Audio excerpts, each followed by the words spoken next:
Hello everybody, nice to meet you. Our reading was of Genesis chapter 41. Let's read it together. When 2 years had passed, Pharaoh had a dream. He was standing by the Nile. Went out of the river, there came up 7 cows, sturdy and fat. They grazed among the reeds.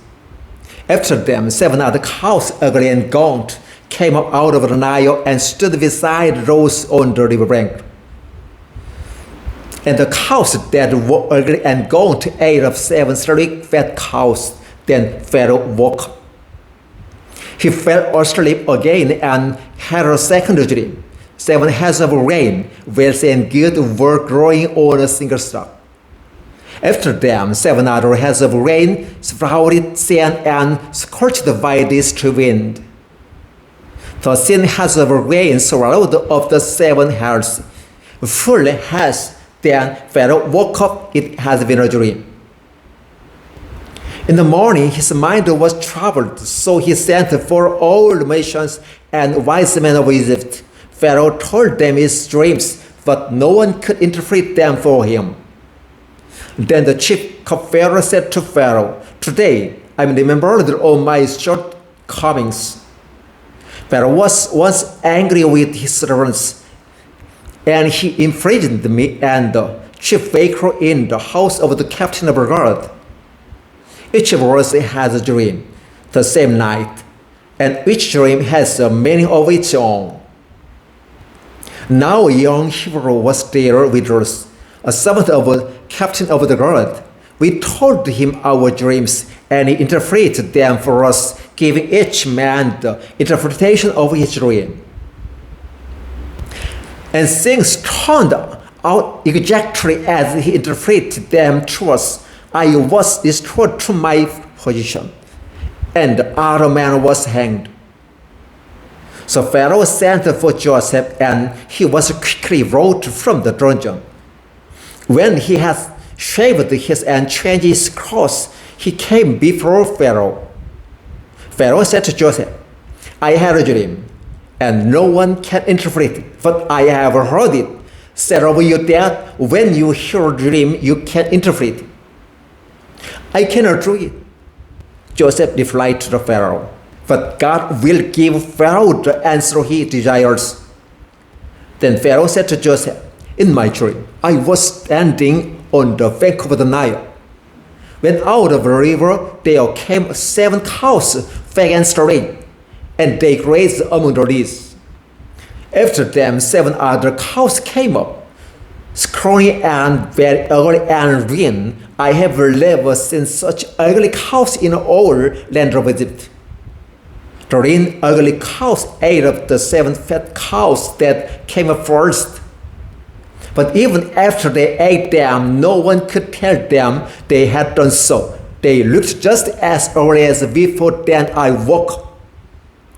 In my dreams, I also saw 7 heads of grain, full of good, growing on a single stalk. After then, 7 other heads of sprouted, withered, and sand, and scorched by east wind. The 7 heads of grain swallowed up the 7 good heads. I told this to the magicians, but none could explain it to me."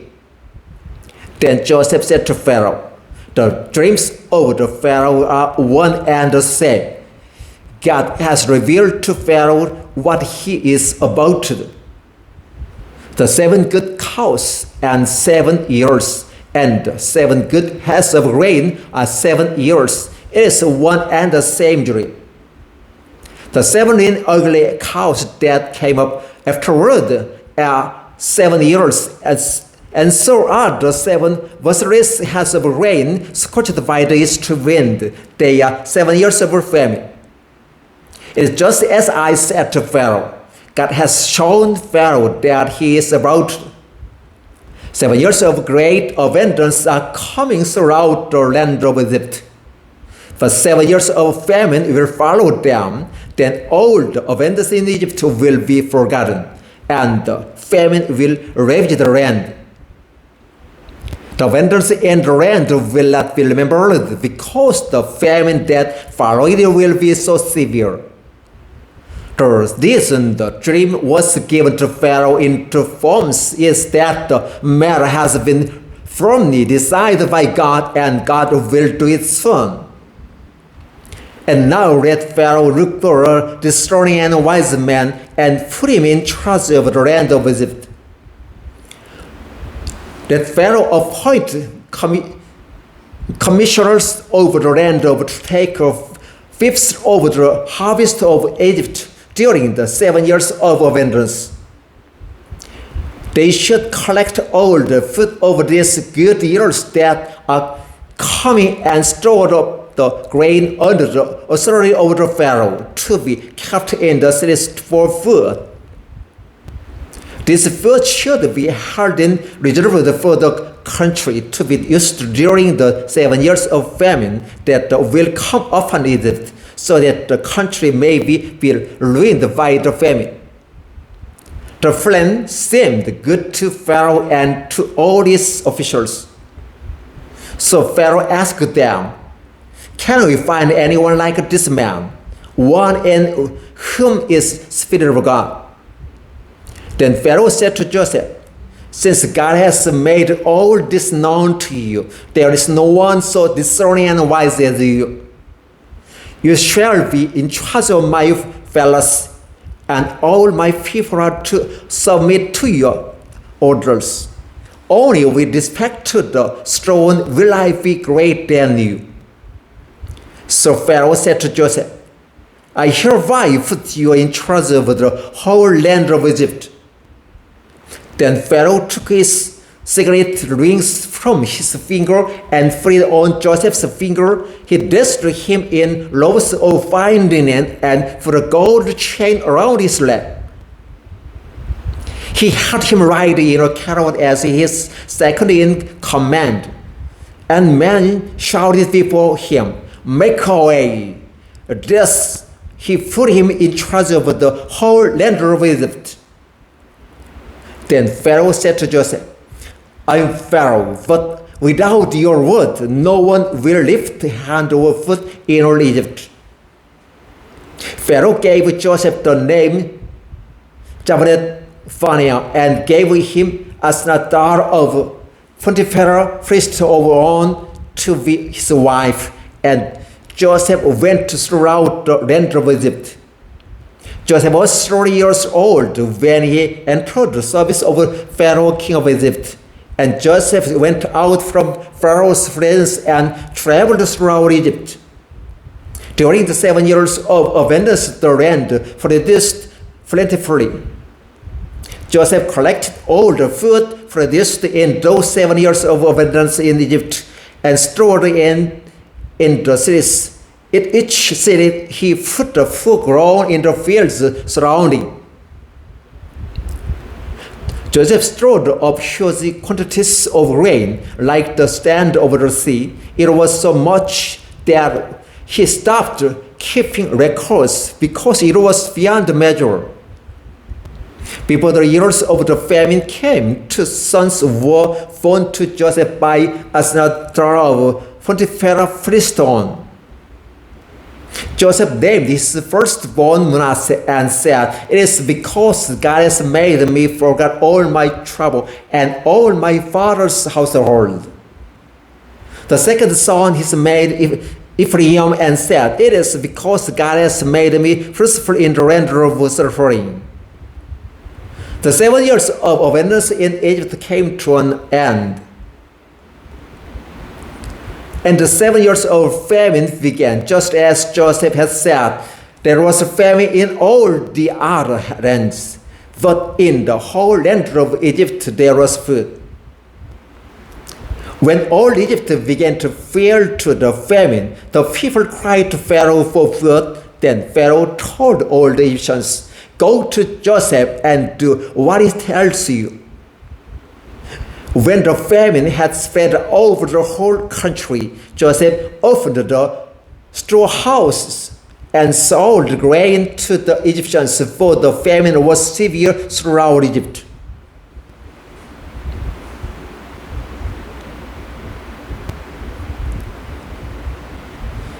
And all the countries come to Egypt to buy grain from the Joseph, because the famine was severe in all the world. Genesis chapter 41, verses 1 through 57. Thank you. Hello everybody, nice to meet you. Our reading was about Genesis chapter 42. Let's read it together. When Jacob learned that there was grain in Egypt, he said to his sons, "Why did you just keep looking to each other?" He continued, "I have heard that there is grain in Egypt. Go down there and buy some for us, so that we may live and not die." Then 10 of Joseph's brothers went down to buy grain from Egypt. But Joseph did not send Benjamin, Joseph's brother, with the others, because he was afraid that harm might come to him. So Israel's sons were among those who went to buy grain, for the famines were in the land of Canaan also. Now Joseph was governor of the land, the one who sold grain to all its people. So when Joseph's brother arrived, they bowed down to him with their faces to the ground. As soon as Joseph saw his brothers, he recognized them, but he pretended to be a stranger. He spoke harshly to them. "Where do you come from?" he asked. "From the land of Canaan," they replied, "to buy food." Although Joseph recognized his brothers, they did not recognize him. Then he remembered his dreams about them and said to them, "You are spies. You have come to see where our land is unprotected." "No, my lord," they answered. "Your servants have come to buy food. We are all the sons of one man. Your servants are honest men, not spies." "No," he said to them, "you have come to see where our land is unprotected."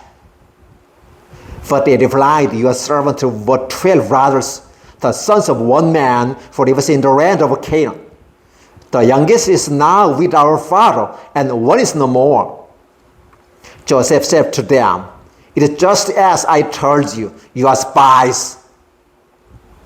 And this is how you will be tested. As sure as power lives, you will not leave these places unless your youngest brother comes here. Send one of you along to get your father. The rest of you will be kept in prison, so that your words may be tested to see if you are telling the truth. If you are not, then as surely as Pharaoh lives, you are spies." And he put them all in custody for 3 days. On the third day, Joseph said to them, "Do this, and you will live, for I fear God. If you are honest men, let one of your brothers stay here in prison, while the rest of you go and take grain back to your starving households.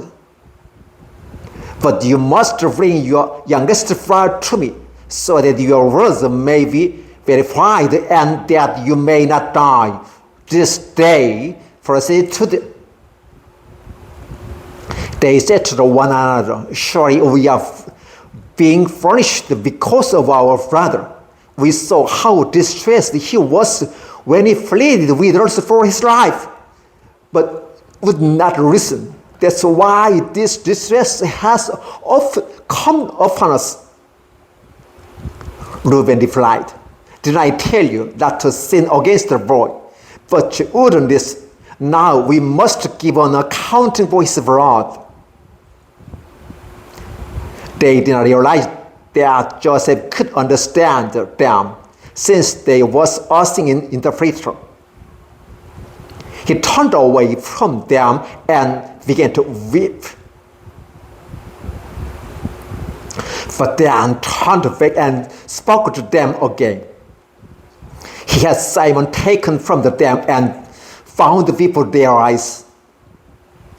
Joseph gave orders to fill their sacks with grain, to put each man's silver back in his sack, and to give them provisions for their journey. After this was done for them, They loaded their grain on their donkeys and left. At the place where they stopped for the night, one of them opened his sack to get feed for his donkey, and he saw his silver in mouth of his sack. My silver has been returned, he said to his brothers. Here it is in my sack. Their hearts sank, and they turned to each other trembling and said, what is this that God has done to us? When they came to their father Jacob in the land of Canaan, they told him all that had happened to them. They said, the man who is Lord over the land spoke harshly to us and tested us as though we were flying on the land. But we said to him, we are honest men, we are not spies. We were 12 brothers, sons of one father. One is no more, and the youngest is now with our father in Canaan. Then the man who is Lord over the land said to us, this is how I will know whether you are honest men. Leave one of your fathers here with me, and take food for your starving household and go. But bring your youngest father to me, so I will know that you are not spies, but honest men. Then I will give your father back to you, and you can trade in the land. And they were emptying their sacks. There were in each man's sack was his pouch of silver. When they and their father saw the money pouches, they were frightened. Their father Jacob said to them, you have deprived me of my children. Joseph is no more, and Simeon is no more, and now you want to take Benjamin. Everything is against him. Then Reuben said to his father, you may put both of my sons to death if I do not bring him back to you. Entrust him to my care, and I will bring him back. But Jacob said, my son will not go down there with you. His brother is dead, and is the one left. If harm comes to him on the journey you are taking, you will bring my grave head down to the grave in sorrow. Genesis chapter 42, verses 1 through 8. Thank you.